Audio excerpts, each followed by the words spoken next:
welcome to Pop Culture with Patrick and Pop Culture. I can't remember anymore what I call it. Welcome to the Poetry Vlog and our poetry segment with Patrick and Pop Culture. Yep. There we go. Here we are. Here we are. Mocha's joining us today. She might be a regular feature. I interrupted her nap. You can tell. Yes. Yeah, she's been hanging in there. We took a few outtakes that I'll also post for all of you to enjoy at our being ridiculousness. And we're going to talk about Ariana Grande, right? So Ariana Grande has been around for a few years now. Yeah. Producing from, in my opinion, like fairly unremarkable work called Sweetener. You just threw that out there. Yeah, like I mean, I'll just say it that like she, as far as my ear is concerned, as far as my taste has gone, like her music just hasn't been interesting to me. Like Yeah. that last album, Dangerous Woman. Yeah. I thought was Kind of whatever. It was lacking in melody. It was lacking in charisma. It was kind of boring. Yeah, it was basic. Yeah, it was basic. Exactly. Yeah. And then Sweetener came out. The singles before Sweetener, especially. So No Tears Left to Cry and God Is a Woman. God Is a Woman. Yep. Yeah. And then the album itself just a few weeks ago, and it was like, oh, there's something else happening here. Uh-huh. Like this is interesting. There's like a more fully realized sound. And it's funny that like her more fully realized sound has come about at the same time as she's become this like walking meme in her ability to imitate other pop stars. So that's true actually. I didn't think about that. So she was on SNL doing these impressions in this hilarious sketch. She's been on like all the late night talk shows, doing these hilarious renditions of other pop stars' styles. So she does like Christina Aguilera singing "The Wheels on the Bus Go Round and Round" and things like that. Oh my god, it's so good. It's absolutely hysterical. Yeah. I'll link to videos of it. Yep. So she has this incredible capacity to sing like other pop stars. Mm-hmm. So what I want to talk about today is a song that comes toward the second half of the album, which is for me like one of the standouts on the album because it's so surprising, and it's a cover of another song. So it's a cover of a song called "Goodnight and Go" by Imogen Heap. The original song must have come out over 10 years ago. So it is like of a particular moment that is not this moment. It's true, actually. It was like late 90s, yeah? I think it was... Early 2000s. Like, I always associate it with, like, Garden State, Eternal Sunshine of the Spotless Mind. It was early 2000s. Yeah, that sort of... That moment... That moment. And... but then to do a cover of a song, which is to perform someone else's song, but to really put your own stamp on it. And so I'm interested in that like process of translation and how we tend to think of translation as moving from one language to another and all the baggage that carries with it. And what we have Ariana doing is translating the musical language. We have the language of that like early 2000s Imogen Heap, a certain historical cultural moment, being translated through all these different filters. Filters that are tied to certainly like the cultural and historical moment, but then also filters related to race. Because Ariana is throwing in this trap beat in the song, which totally shifts it, makes it a very different kind of experience, and makes it uncanny in a way. You hear it and you're like, is this Imogen Heap? But it's got this hip hop beat to it. We're sort of like in an interesting moment where pop music and hip hop are overlapping in surprising ways. I guess they've always been overlapping in surprising ways. But you've talked about Janelle Monáe on this. And But Ariana Grande, I think also is influenced by like to address like the Ariana Grande elephant in the room item, which is like her exes are usually in hip hop. And in particular, you think of like their recent Mac Miller. Yeah. You know what I mean? And they were involved for 2 years and did a lot of collaborations, and she's been kind of involved in that world in some ways more than the traditional pop music world. Like, in some ways within the last like 4 years. Oh, interesting. You see what I'm saying? Okay. Because if we're talking about translation, right, and covers as translation, and how part of what she's adding in is this like trap beat or this like hip hop culture piece to it, what she's also then bringing in is this like additional cultural layer that isn't as whitewashed. Yes. First of all, yes. And it's sort of refusing to only take the musical components because she herself as an artist also collaborated with like Pharrell. Thank you. Yeah. Pharrell Williams has his right? fingerprints all over and that Missy album. Elliott and Nicki Minaj. That Missy Elliott feature is the most disappointing part of the entire album. I know, because Missy Elliott's usually like the star of anything, right? And then just falls flat there. It could have been anyone. I agree. It was a really big bummer. Because when I think about this like translation from one musical language to another. To me, it is like, I think of it in terms of like musical markers, you know, and Imogen Heap's synthesizers versus Ariana's 808s and her drum beats. And so it's a translation to a different musical language that are very, very similar, but also very different. Yeah. And you're pointing to the way like, well, it's not A to B. Right, like these translations come with all this baggage and all these cultural associations. Yep. And if you're translating it for a new moment, for a new genre, for a new audience, like that carries with it a whole lot of other nuances. Yeah. And that's what the process of translating any poem would have to do as well.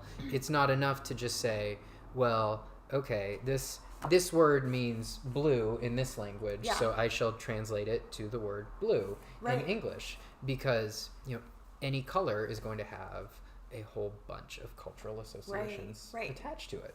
And so that process of translation is one of reckoning with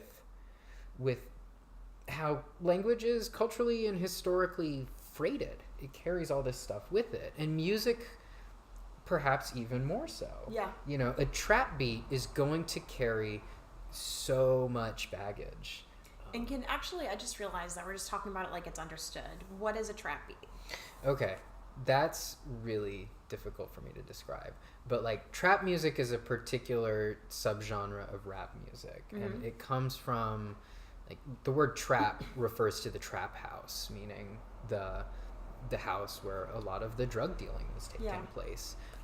So it refers to a particular aesthetic of hip hop that is really tied to drug culture and gang culture, and a sort of ownership of these labels that are ascribed to artists of color. Right.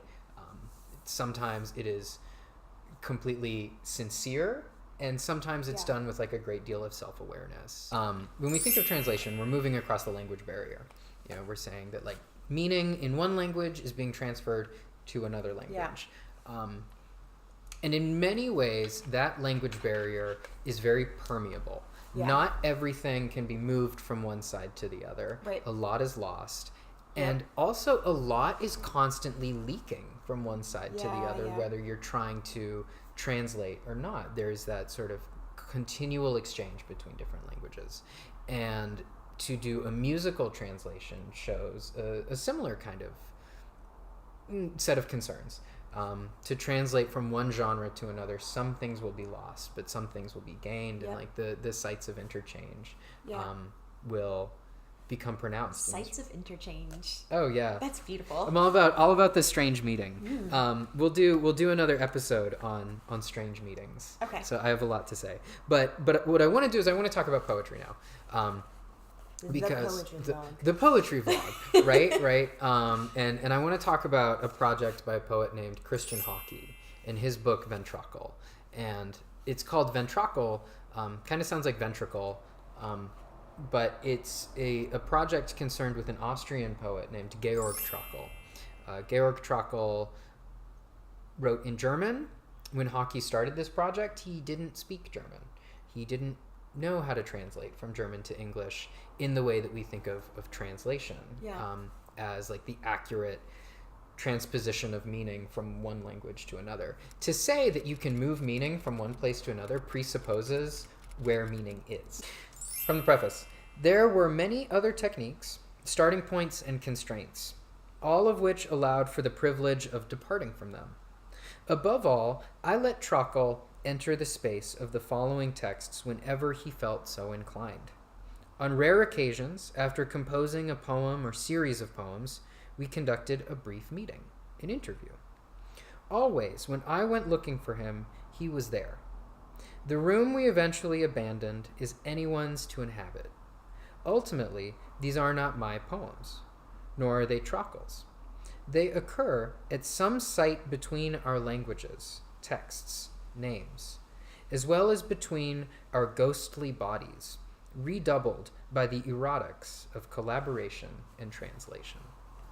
We could read the poems in this book, but they're kind of weird, and I think it'll be more interesting. Yeah, spare our audience. Well, just like buy the book, because seriously, it is. If you asked me, like, Patrick, what's your favorite book? You only get one answer. I would likely say Ventrocle by Christian Hockey. But let's look at the lyrics of these two versions of Goodnight and Go, because not only are the sounds different, but the lyrics are pretty different. So translation is this meeting between two people. Mm-hmm. They have a conversation. They're looking at each other and they're seeing one another. And in a song that is about looking and seeing, and as far as Ariana Grande is concerned, about being looked at and being seen, I think it's a really interesting way to think about what's going on in these lyrics. Let's cue these up, and we'll talk about what Ariana does that's interesting here. I vote that we read them like we would read poems. Through the bridge. So we're going to go verse, chorus, bridge. And pay attention to where the bridge is and what the verses sound like. Yep. So, Goodnight and Go by Imogen Heap. Skipping beats, blushing cheeks, I am struggling, daydreaming, bed scenes in the corner cafe. And then I'm left in bits, recovering tectonic tremblings. You get me every time.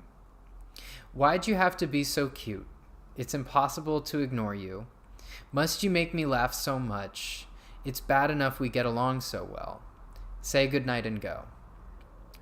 Follow you home. You've got your headphones on and you're dancing. Got lucky. Beautiful shot. You taking everything off. Watch the curtains wide open. Then you fall in the same routine, flicking through the TV, relaxed and reclining. And you think you're alone. Why'd you have to be so cute? It's impossible to ignore you. Must you make me laugh so much? It's bad enough we get along so well. Say goodnight and go. One of these days, you'll miss your train and come stay with me. It's always say goodnight and go. We'll have drinks and talk about things, any excuse to stay awake with you. You'll sleep here, I'll sleep there, but then the heating may be down again, at my convenience. We'd be good, we'd be great together. And then she'll do the chorus again. So, be so cute. Yep. We got. Okay, yeah. Let's do Ariana's version. All right, ready? Yep. I so regret suggesting this. Do you want me to sing it? Well, yeah, maybe. All right. I'm gonna try not to laugh. Wish me luck, everyone. Tell me why you gotta look at me that way. You know what it does to me. So, baby, what you trying to say? I'm so sorry. All right. Tell me why you gotta look at me that way. You know what it does to me. So, baby, what you trying to say, eh? Lately, all I want is you on top of me. You know where your hand should be. So, baby, won't you come show me? I got you dreaming. Oh, you close your eyes and you're screaming. Oh, play with your mind for no reason. I know you love how I tease it. Oh. I can't do the O's, I'm sorry. I can do it. I can be your backup. I know you love how I tease it. Actually, let's do that. There we go. That's better. Thank you. You know what I'm playing, so don't be mistaken. You already know what I'm thinking, boy. I'm sorry. Oh, why'd you have to be so cute? It's impossible to ignore you. Why must you make me laugh so much? It's bad enough we get along so well. Just say goodnight and go. Oh. Just say goodnight and go. Oh. Just say goodnight and go. One of these days you'll miss your train and come stay with me. we'll have drinks and talk about things and any excuse to stay awake with you. And you'd sleep here, I'd sleep there. And then the heating may be down again. At my convenience. We'd be good. We'd be great together. But okay, let's talk about why this is interesting. Okay. So it's easy to recognize that like these are different sets of lyrics. So the first verse in Ariana's is a totally different verse. And in Imogen Heap's song, this is a stalker song, totally. Oh yeah. Like the singer, the speaker of this song is stalking this person, other person, watching them through the windows, and they think they're alone. Yeah, like totally stalking this person. And it's like it's a really sort of like exciting inversion of the male gaze in a lot of ways. Like you have this female singer who's sort of just like unabashedly watching this person and is just like, yep, I find you really attractive and I'm just gonna watch you and be creepy and be super creepy about it. Unless plot twist, unless Imogen is parodying men that do that to females as well. Well, and so that's what's interesting about it. It could go either way, and you actually have it totally depends on how you choose to read it. And there are plenty of men who have done songs that are creepy stalker songs. So like, is it like I'll be watching you? Yeah, exactly. Every step you take, everywhere you go. So to have a woman do it is like is pretty cool. Is pretty cool. But that stalker vibe nowhere to be found in Ariana's song. In fact, like how does this open? What's the first line that we have here? Tell me why you gotta look at me that way is how Ariana opens. So while Imogen is looking at this person, Ariana is being looked at, and it is all about sort of her being the object of the gaze.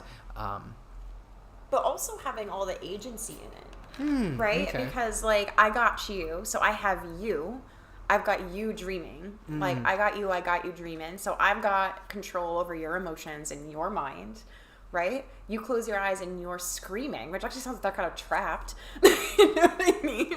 And then she's like, I'm playing with your mind for no reason. Yeah. I know you love how I tease it. You know that I'm playing, so don't be mistaken. You already know what I'm thinking. And then calls him boy, which is actually also kind of like... You know, like, I thought of Lemonade, like, boy, bye. You know what I mean? But also, like, there is this kind of, like, subtle, like, I've got this under control. Yeah. And you think you have it under control. I know you think that you're the one in charge because you're the one seeing me. But the power dynamics are a bit more slippery than that. They're much more slippery, and I think that's what's exciting about it. Because, like, it's easy, there's so much pop culture where it's easy to just say, that's sexist. You know, or like, oh, look, like, and Ariana gets this a lot. Like, oh, why you have to be wearing lingerie, Ariana? Like that, like, trying to play to the male gaze, blah, blah, blah. And I think that she's doing something really clever and sneaky here. That, by reusing Imogen Heap's song. Yeah. Because typically, like, the viewers of pop culture do make her an object. Yeah. There's a way in which, by calling her that, you're making her that. You know, and there's a way here that she's sort of like openly playing that character that's meant to be that in the song. Yeah. And then basically taking on, and we could go deeper into language analysis about how she's quite literally saying, I'm doing this, I'm doing this, I'm doing this. And like every time it's the other person doing it, it's kind of passive voice, right? Oh. So it's like there is a way that it's kind of tricky. And, you know, the easy critique of this from a feminist 101 lens would be like, it's not feminism or choice feminism when like you're just playing with the male gaze. It's just you still using it. And I don't think that that's wrong per se. But I think in the context, and this is with similar with the trap beat, for Ariana Grande to do it, it totally is like a subtle subversion of calling out like who she is in pop culture and pop music. Yeah, and the song doesn't exist in isolation. Like this is not just a song about subverting the male gaze. Like this is a song that is in direct conversation. It is a translation of a song that is like very explicitly concerned with gazing. And you had mentioned something before we started filming that Ariana is almost the person that Imogen is singing to. Yep. So Imogen Heap is singing to this person that she's watching, and Ariana is here being watched and sort of saying like, no, it's not quite that simple of like looking and being looked at. Yeah. There's a really intense like site of interchange going on here. And by choosing to translate like a musician and like a song that's seen as sort of like part of like a feminist movement, right, in pop music, and a sort of refusal to be part of that pop culture. And she is actually friends with Imogen Heap, like they're longtime friends, right? There's a way that like she's really speaking back to the critics of Dangerous Women, because the critics repeatedly were like, stop letting yourself be an object. And here there's a way that she's saying, I'm actually not just letting that happen. And also, like, as part of, like, this image I'm now fulfilling, I'm really taking charge of that. And I'm also doing that by doing this really, like, difficult musical maneuver. Yeah. Like, because you pointed out to me, which became another internet hole, like, all the videos of her wearing the Imogen Heap gloves. Yeah. Which were invented by Imogen Heap to, like, basically record her own voice and then with her hands and arm movements create harmonies, which... Yeah. That would be an interesting discussion for like a disability studies panel, like somatic music making. Totally.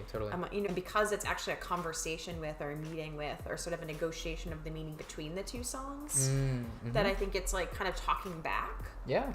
This isn't an impression of Imogen Heap. She's not doing this in carpool karaoke. Like she's translating Imogen Heap, which just like Hockey talks about is a way of like meeting another artist and like engaging in a meaningful dialogue. One that is always incomplete but always generative. And so we get a song that, you know, we can argue all day as to whether or not Ariana's version is better or worse than Imogen Heap's. But that's like not the point. That's exactly in the same way that like an accurate translation from one language to another is not the point. The point is like what is generative about crossing that barrier. And that's the difference between a basic cover where you're just trying to reproduce the song and a sort of like translation cover, right? Where you're trying to kind of like have a dialogue with the song. So as someone who's become famous for imitating other singers, to then put a cover to like where then the entire opening is reworked into her own voice. Yeah. And like it was a very explicit conversation because you know they're friends, so it doesn't feel like a out of nowhere either. Totally. Right? And then the last part, I can't help it, my inner English major nerd wants to comment. The titles are different in their punctuation, or not their punctuation, their capitalization. So the Imogen Heap one's Goodnight and Go with capital letters at the beginning, like a proper title. And the one we're looking at doesn't show this, but the Ariana Grande cover is all lowercase, like every other song title, which actually is like super contemporary poet thing to do. Except God is a woman. Except God is a woman. The G in God is capitalized. Capital G. But I think that the lower cases and switching it to N is another way that she's also taking like the sort of like, I think Imogen Heap is associated with like a sort of high art indie music to a certain extent. You know what I mean? It's seen as like high subculture, like the subculture of like a sort of intellectual, like educated and so forth. She's and not top 40. Right. She's not top 40. She's not like, and then Goodnight and Go suddenly going like all lowercase and like shorthand like you're texting is a way that Ariana's also being like, let's like be real here. Yeah. She's crossing that boundary too. Yeah. All in one song. Yeah. All in one song. That is like on the surface, the least creative song on the album. So cool. Thank you. We didn't get to everything, but we got to a lot of things. No, we did some good stuff. We were going to we had classical musical examples because, you know, variations on a theme by other composers is like that's centuries old. So we've been covering each other forever. So there's a lot of stuff. There's covers, translations, impressions. We could have done our own Ariana impressions, which in large part we kind of did. We still could. I did. We'll probably have a separate video of us listening to it. We'll do that next, and I'll put it in. All right. Thank you so much for watching. Thank you, Patrick, for coming in for another Pop Culture and Patrick segment. Anytime. I can enunciate. Remember to go to the website, chelseagrimmer.com will now automatically redirect you to the poetry blog page, and it's now interactive. And so on the last video with Gabby, I actually did a demo so you could see how to access it, but it will link you to all 10 podcast distributors. So you can subscribe to the podcast. You'll get a flash brief and poetry reading every weekday morning for 2 minutes or less, which is also available through your Alexa voice. And if you have any requests or comments, or you're like, I want to talk about pop music in front of a camera, do not hesitate to reach out to me. I've created additional links on my site now to make that easier. All right, thank you. Thanks, Patrick. Bye.